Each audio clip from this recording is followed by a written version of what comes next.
A marketing channel is more than a set of institutions linked by economic ties. It's a social relationship that plays an important role in building unity among the channel's members. Companies may work with several different suppliers and customers, and so viewing the channel as a chain paints an incomplete picture. Instead, a distribution channel is more like a network than a chain, as in several intermediaries helping each other out to reach the common goal. Now, don't get me wrong here. They're not helping each other out because they're nice and they like each other. There is the economic motive here. However, it needs to be seen more as a relationship that is built over time with mutual benefits to both parties or multiple parties, depending on your channel distribution approach.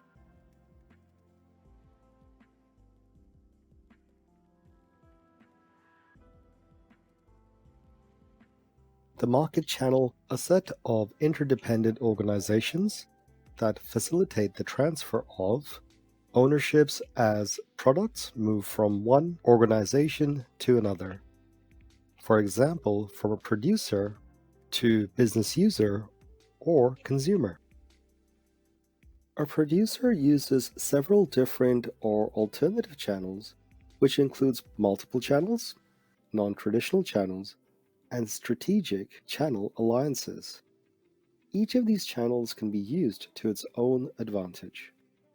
For example, multiple channels is when a producer selects two or more channels to distribute the same product to target markets. This can be used to its advantage because more people are shopping online and therefore number of retailers that are using multiple distribution channels are increasing. Think about products that you can buy both online, which is one example of a channel, as well as from retailers.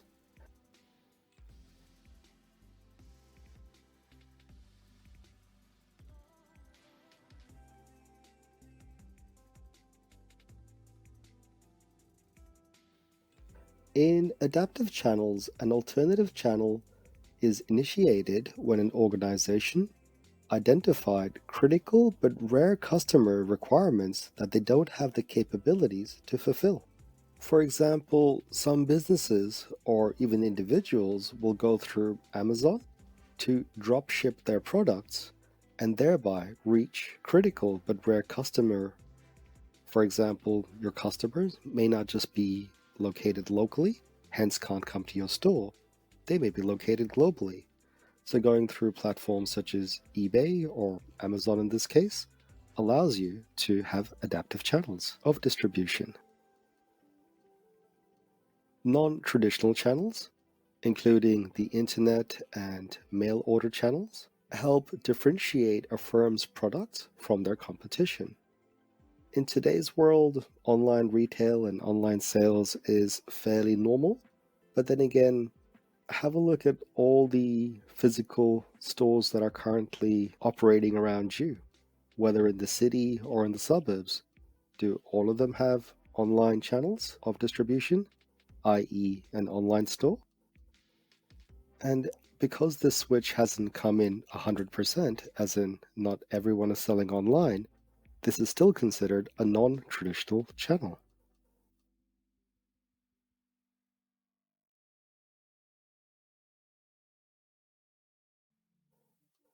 Strategic Channel Alliance.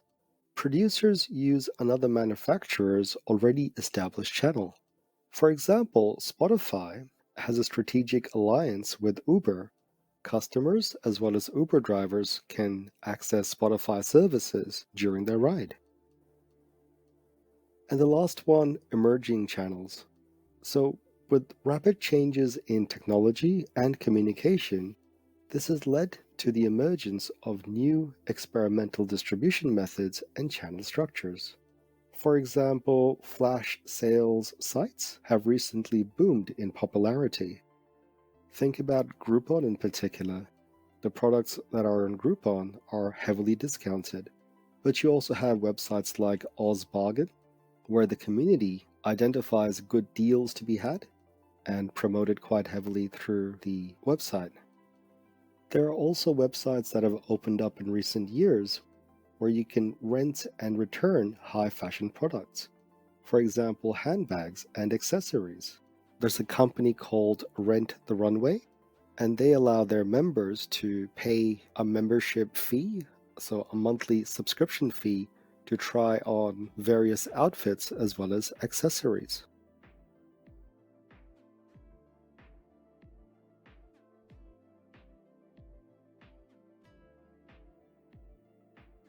There are several factors affecting channel choices. For example, market factors, product factors, and producer factors. In market factors, we consider who are the potential customers, what, where, and when do they buy, as well as how do they buy. From a product factor perspective, we're looking at standardized versus customized, the product life cycle, as well as delicacy, how fragile or perishable is the item.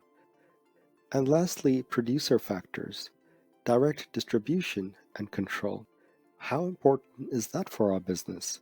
If the answers vary, we're going to try and find the most direct to customer or consumer approach possible.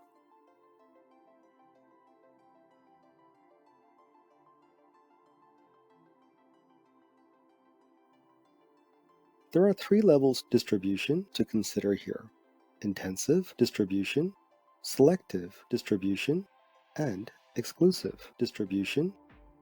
The objective for intensive distribution is mass market selling. This is popular with health and beauty aids, as well as convenience goods that must be available everywhere. In terms of the number of intermediaries in each market, there's many.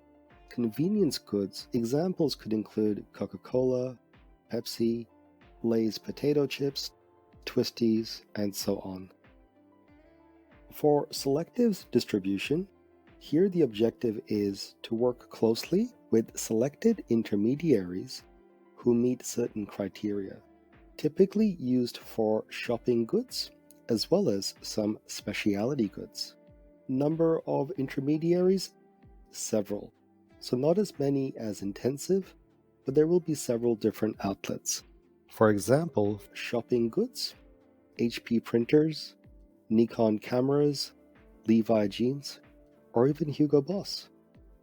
These products are not exactly going to be available at Target or Kmart, but they will be available at several different retailers. But of course, it's more selective. And the last one, exclusive. The objective here is to work with a single intermediary for products that require special resources or positioning, typically used for specialty goods and major industrial equipment. The number of intermediaries in each market for this one? Just one. Example, Rolex watches and high-end luxury brands.